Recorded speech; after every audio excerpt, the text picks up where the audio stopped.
High all government job aspirants, welcome to my YouTube channel zen studies for government jobs. তো আজকে আমরা discuss করছি mock test number 110। এর আগে total আমরা 109 মক টেস্ট হয়ে গেছে, যারা দেখোনি অবশ্যই দেখে নেবে। আর 2-3 দিন পরেই তোমাদের ক্লার্কশিপ পরীক্ষা আছে। তো আজকে টার্গেট রাখবে আউট অফ 50+ কোশ্চেন যেন সবাই 35 যেন স্কোর করতে পারো, ঠিক আছে। খুব ইজি প্রশ্ন আছে তোমাদের ক্লার্কশিপ ওরিয়েন্টেড। আগে কয়েকটা সেটগুলোতে আমি একটু বেশি স্ট্যাটিক জিকে পড়িয়েছিলাম, আজকে কিছু জেনারেল সায়েন্স একটু পড়িয়ে দিচ্ছি যাতে তোমাদের পরীক্ষায় কাজে লাগে। ফার্স্ট কোশ্চেন দেখো কী দিয়েছে, আর্কিমিডিসের নীতি গ্যাসের ক্ষেত্রে কি হয়? প্রযোজ্য, প্রযোজ্য নয়, মাঝে মাঝে প্রযোজ্য, কোনোটি নয়। তো তাড়াতাড়ি কমেন্ট করো এটা কি অ্যান্সার হবে। আর্কিমিডিসের নীতি গ্যাসের ক্ষেত্রে কি? এবং টোটাল 50+ কোশ্চেন আছে।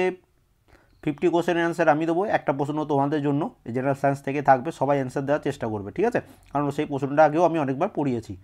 এবং বলে রাখি তোমাদের 81 মক টেস্ট থেকে 106 পর্যন্ত মক টেস্টের পিডিএফ অ্যাভেলেবেল হয়ে গেছে। ভিডিও ডেসক্রিপশনে লিঙ্ক আছে, 35 রুপিস, যাদের যাদের লাগবে অবশ্যই নিয়ে নিতে পারো। তো এই প্রশ্নের অ্যান্সার কী হচ্ছে, আর্কিমিডিসের নীতি গ্যাসের ক্ষেত্রে প্রযোজ্য। অপশন এ হবে এটার অ্যান্সার। 2 নম্বর প্রশ্ন, মানুষের শরীরে স্বাভাবিক তাপমাত্রা হলো কত? তাড়াতাড়ি কমেন্ট করো। মানুষের শরীরে স্বাভাবিক তাপমাত্রা হলো কত? দেখো এখানে সেলসিয়াসে নেই, এখানে আছে ফারেনহাইটে। তো কোনটা সঠিক অ্যান্সার হবে? তো এখানে এটা অ্যান্সার কী হচ্ছে, option A 98.6 Fahrenheit, degree Fahrenheit. Option A হচ্ছে এটার অ্যান্সার।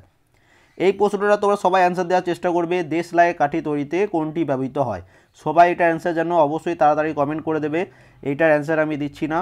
তো দেশলাই কাঠি তৈরিতে অপশনগুলো দেখো, চিলি সল্টফিটার, পটাশিয়াম নাইট্রেট, লাল ফসফরাস, সোডিয়াম কার্বোনেট। সবাই অ্যান্সার জানো এটা।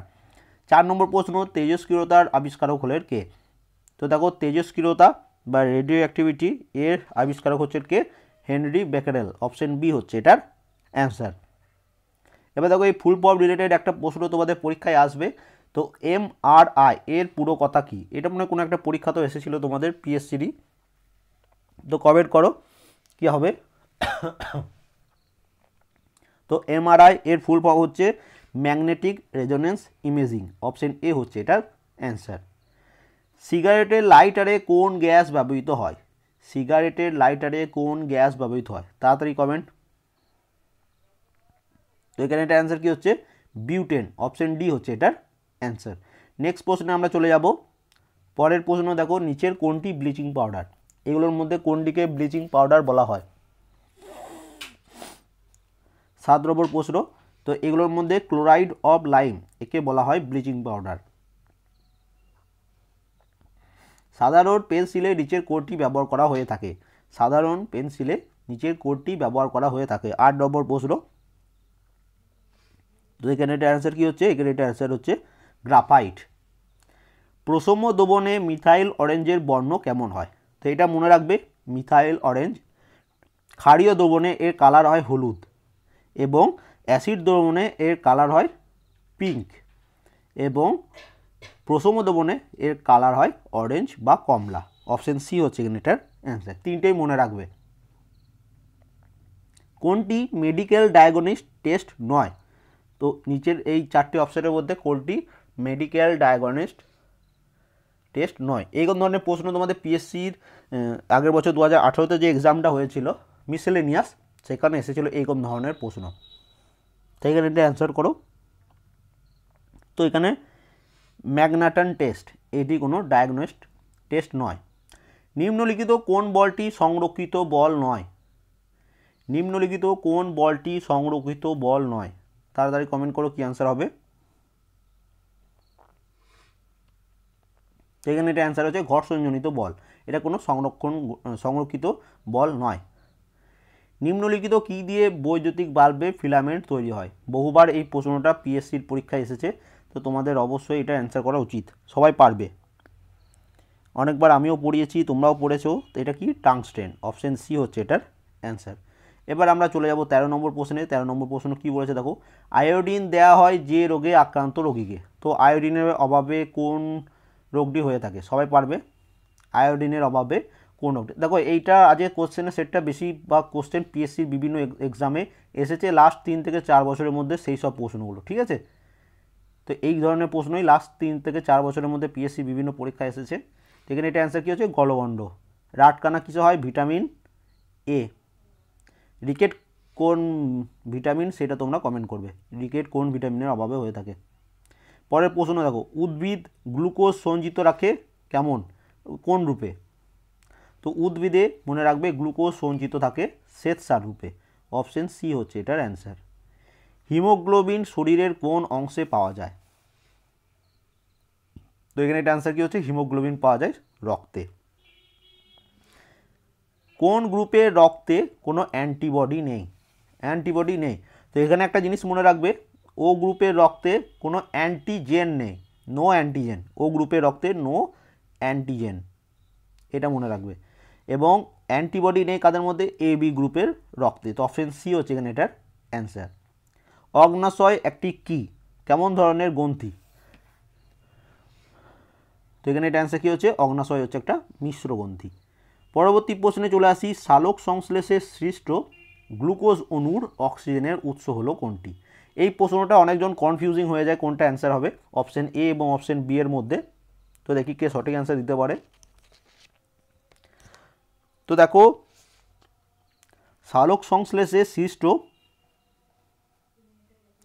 গ্লুকোজ অণুর অক্সিজেনের উৎস হচ্ছে কার্বন ডাইঅক্সাইড। অপশন এ হচ্ছে এটার অ্যান্সার। এখানে তোমরা দেখো, সালোক সংশ্লেষ প্রক্রিয়া কী হয়, 6CO2 কার্বন ডাইঅক্সাইড এবং তার সাথে জল নেওয়া হয়। ঠিক আছে, জল নেওয়া হওয়ার পর সূর্যালোকের উপস্থিতিতে সালোক সংশ্লেষ হয়ে থাকে, উৎপন্ন কী হয়, গ্লুকোজ C6H12O6। তার সাথে কি উৎপন্ন হয়, তার সাথে উৎপন্ন হয় 6 অণু জল এবং কি উৎপন্ন হয়, 6 অণু অক্সিজেন। ঠিক আছে, এবার এখানে প্রশ্নটা বলেছে এই যে গ্লুকোজ দেখতে পাচ্ছ C6H12O6, এইখানে যে অক্সিজেন রয়েছে ও, এই অক্সিজেনের উৎস কোনটা, কার্বন ডাইঅক্সাইড হবে না জল হবে, এইটা হচ্ছে এখানে প্রশ্ন এটা। তো এই C6H12O6 মানে হচ্ছে গ্লুকোজের মধ্যে অক্সিজেনের উৎস হচ্ছে কার্বন ডাইঅক্সাইড। এবং যদি বলে সালোক সংশ্লেষ প্রক্রিয়ায় সৃষ্ট বা উৎপন্ন অক্সিজেনের উৎস কোনটি, তখন কি হবে, জল। তো এইটা মনে রাখবে, দু রকম প্রশ্ন আসে, আশা করি বোঝাতে পারলাম। পরের প্রশ্ন 20 নম্বর, ভারতে কয়টি রাজ্যে বিধান পরিষদ আছে? এটা নিয়ে এটা 3বার প্রশ্নটা রিপিট করছি, কারণ কি, কারণ আগে জম্মু কাশ্মীরেও বিধান পরিষদ ছিল, কিন্তু বর্তমানে জম্মু কাশ্মীর আর নেই। তো এখন বর্তমানে কতগুলো হয়ে যাচ্ছে, 6টি রাজ্যে। আগে 7টি রাজ্যে বিধান পরিষদ ছিল, বর্তমানে কয়টি, 6টি। তো এটা যেহেতু চেঞ্জ হয়েছে, তোমাদের পরীক্ষায় পিএসসি এরকম ধরনের প্রশ্ন রাখতে পারে। ভারতের যুক্তরাষ্ট্রীয় বিচারালয় গঠিত হয়েছিল কোন সালের আইনে? তো এটার অ্যান্সার হচ্ছে 1935 সালের আইনে। অপশন ডি হচ্ছে এটার অ্যান্সার। নিচের কোনটির প্রস্তাবে গণপরিষদ মানে কনস্টিটিউশন অ্যাসেম্বলি গঠন করার কথা বলা হয়েছিল? এটা WBCS এর প্রিভিয়াস ইয়ার প্রশ্ন, গ্র্যাজুয়েশন লেভেলের পরীক্ষা। তোমাদের যেহেতু ক্লার্কশিপ দিচ্ছ, একটি কি দুটি কি তিনটি ম্যাক্সিমাম তোমাদের ইন্ডিয়ান কনস্টিটিউশন থেকে প্রশ্ন আসবে। ঠিক আছে, তো এই গণপরিষদ গঠন এইসব রিলেটেডই প্রশ্ন তোমাদের পরীক্ষায় আসে। তো এখানে কি অ্যান্সার হবে, ক্যাবিনেট মিশন পরিকল্পনা। অপশন এ হচ্ছে এটার অ্যান্সার। কত সালে, 1946 সালে। ঠিক আছে, মনে রাখবে। চুখা উপত্যকা প্রকল্প কোন দেশে করা হয়েছে? তো চুখা প্রকল্প বা চুখা উপত্যকা প্রকল্প এটি কোন দেশে করা হয়েছে, তাড়াতাড়ি কমেন্ট করো। তো এখানে এটা অ্যান্সার কী হচ্ছে, ভুটানে। অপশন ডি হচ্ছে এটার অ্যান্সার। পশ্চিমবঙ্গের কোন জেলায় নারী সাক্ষরতার হার সর্বনিম্ন? পশ্চিমবঙ্গের কোন জেলায় নারী সাক্ষরতার হার সর্বনিম্ন? তো এখানে এটা অ্যান্সার কী হচ্ছে, পুরুলিয়া জেলায়। অপশন বি হচ্ছে এটার অ্যান্সার।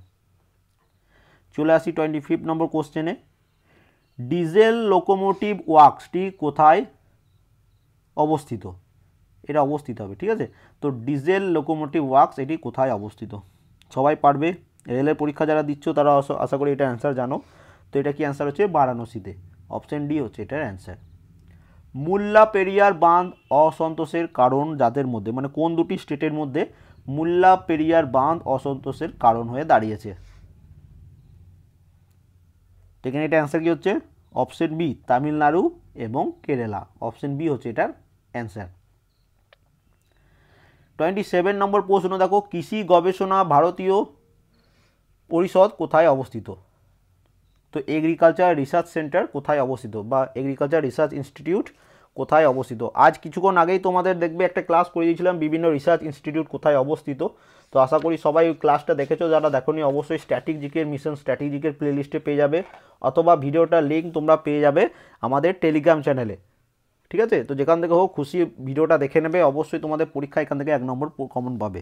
তো এখানে এটা অ্যান্সার কী হচ্ছে, নিউ দিল্লি, নয়া দিল্লিতে। ঠিক আছে, এবার দেখো কালকে তোমাদের কাল আর পরশু দিন করিয়েছিলাম কৃষিক্ষেত্রে বিভিন্ন বিপ্লব। তো ভারতবর্ষে নীল বিপ্লব কথাটি কোনটির সাথে যুক্ত, কমেন্ট করো। এটা আজকে আশা করি সবাই সঠিক অ্যান্সার দিতে পারবে, যারা যারা ভিডিওটা দেখেছো বা পিডিএফটা পড়েছো, পিডিএফটা টেলিগ্রাম চ্যানেলে পেয়ে যাবে। তো এখানে এটা অ্যান্সার কী হচ্ছে, মৎস্য উৎপাদনের সাথে। ঠিক আছে, ব্লু রেভলিউশন বা নীল বিপ্লব। পরের প্রশ্ন চলে আসি, তাসমানিয়া থেকে অস্ট্রেলিয়া বিচ্ছিন্ন করেছে কোন প্রণালী। তো তাসমানিয়া এবং অস্ট্রেলিয়া থেকে বিচ্ছিন্ন করেছে কোন প্রণালী দ্বারা। এই প্রণালী রিলেটেড একটা ভিডিও আমি তোমাদের বানিয়ে দেবো কালকের মধ্যে। ঠিক আছে, তো এখানে এটার অ্যান্সার কী হচ্ছে, ব্যাস প্রণালী। অপশন এ হচ্ছে এটার অ্যান্সার। তোমরা যদি জানা থাকে কমেন্ট করে জানিও বেরিং প্রণালী কাদেরকে বিচ্ছিন্ন করেছে। টাইমস অফ ইন্ডিয়া প্রথম প্রকাশিত হয় কত সালে। তো টাইমস অফ ইন্ডিয়া প্রথম প্রকাশিত হয়েছিল 1838 সালে। অপশন বি হচ্ছে এটার অ্যান্সার। সত্যবিলোপ নীতি কে চালু করেন। তো সত্যবিলোপ নীতি বা ডক্ট্রেন অফ ল্যাপসে, এবার আশা করি অ্যান্সার করতে পারবে। তো সত্যবিলোপ নীতি এটা চালু করেছিলেন লর্ড ডালহৌসি, এবং তার সাথে মনে রাখবে লর্ড কর্নওয়ালিস তিনি কি করেছিলেন, চিরস্থায়ী বন্দোবস্ত, এটা মনে রাখবে। কে বলেছিলেন আজ বাংলা যা ভাবে কাল ভারত তা ভাববে। এই উক্তি রিলেটেড প্রশ্নগুলো খুব কনফিউজিং প্রশ্ন হচ্ছে রিসেন্টলি। তো তিতুমির কোন মুভমেন্টের সাথে যুক্ত, 33 নম্বর প্রশ্ন। তো মনে রাখবে তিতুমির তিনি ওয়াহাবি আন্দোলন বা ওয়াহাবি মুভমেন্টের সাথে যুক্ত। ওয়াশিংটনে নিযুক্ত ভারতের প্রথম রাষ্ট্রদূতকে, প্রথম বলেছে। ঠিক আছে, ওয়াশিংটনে নিযুক্ত ভারতের প্রথম রাষ্ট্রদূত কে ছিলেন। তো এটা অ্যান্সার কী হচ্ছে, আসফ আলী। অপশন এ হচ্ছে এটার অ্যান্সার। অসহযোগ আন্দোলন কোন বছর শুরু হয়েছিল। তো দেখো অসহযোগ আন্দোলন এটা শুরু হয়েছিল কত সালে, 1920 সালে, এবং 1922 সালে চৌরি চৌরার ঘটনার পর এটি রদ করে দেওয়া হয়েছিল। ঠিক আছে, মনে রাখবে। স্বরাজ দল কারা গঠন করেন। তো এটা তোমাদের ডাব্লিউবিসিএসের প্রিভিয়াস ইয়ার প্রশ্ন, প্রিলিমসের। স্বরাজ দল কারা গঠন করেন। তো স্বরাজ দল এটি গঠন করেছিলেন মতিলাল নেহেরু এবং চিত্তরঞ্জন দাস। অপশন বি হচ্ছে এটার অ্যান্সার। এবং স্বরাজ দলের প্রথম প্রেসিডেন্ট ছিলেন চিত্তরঞ্জন দাস, এটা মনে রাখবে। কালকেই যত সময় প্রশ্নটা করিয়েছিলাম। 1928 সালে সাইমন কমিশন বয়কট করার কারণ কী ছিল, এটাও তোমাদের প্রিভিয়াস ইয়ার প্রশ্ন, পিএসসির লাস্ট 3-4 বছরের মধ্যে। তো 1928 সালে সাইমন কমিশন বয়কট করার কারণ কমিশনে কোনো ভারতীয় সদস্য ছিল না। ঠিক আছে, অপশন এ হচ্ছে এটার অ্যান্সার। ব্লাইন্ড কিং এই চিত্রটি চিত্রকার কে। ব্লাইন্ড কিং, তো এটার ফুল যেটা হচ্ছে সেটা হচ্ছে ধৃতরাষ্ট্র দ্য ব্লাইন্ড কিং। তো এই চিত্রটির চিত্রকার হচ্ছেন অভিক চক্রবর্তী। অপশন সি হচ্ছে এটার অ্যান্সার।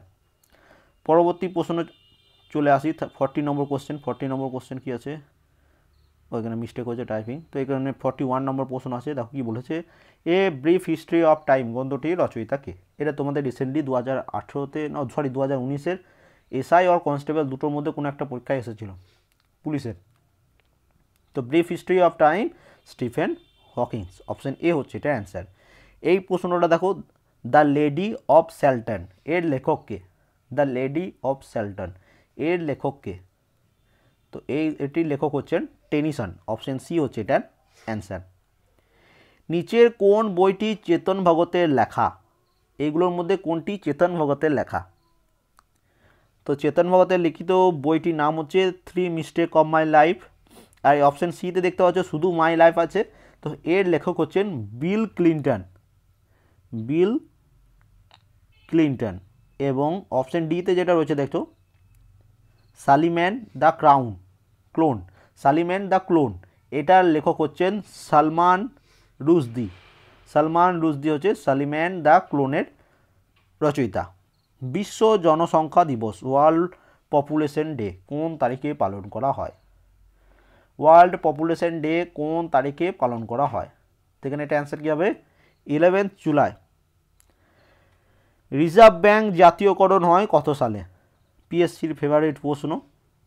রিজার্ভ ব্যাঙ্ক জাতীয়করণ হয় কত সালে? এখনও পর্যন্ত এটা অনেকজন ভুল অ্যান্সার দেয়। তো মনে রাখবে, reserve bank of India establish হয়েছিল 1935 সালে এবং এটা জাতীয়করণ হয়েছিল 1949 সালে। এটা যেন মনে থাকে। ভারতের প্রাচীনতম ফুটবল টুর্নামেন্ট কোনটি?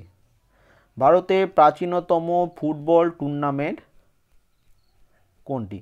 এটা কি হচ্ছে? Durand cup. এবং 2019-এ ডুরান্ড কাপ কে দিয়েছে গোকুলাম কেরালা। এটাও মনে রাখবে। পুতুল নাচের ইতিকথা গ্রন্থটির রচয়িতা কে? পুতুল নাচের ইতিকথা এই গ্রন্থটির রচয়িতা কে? তো এই গ্রন্থটির রচয়িতা কে হচ্ছেন?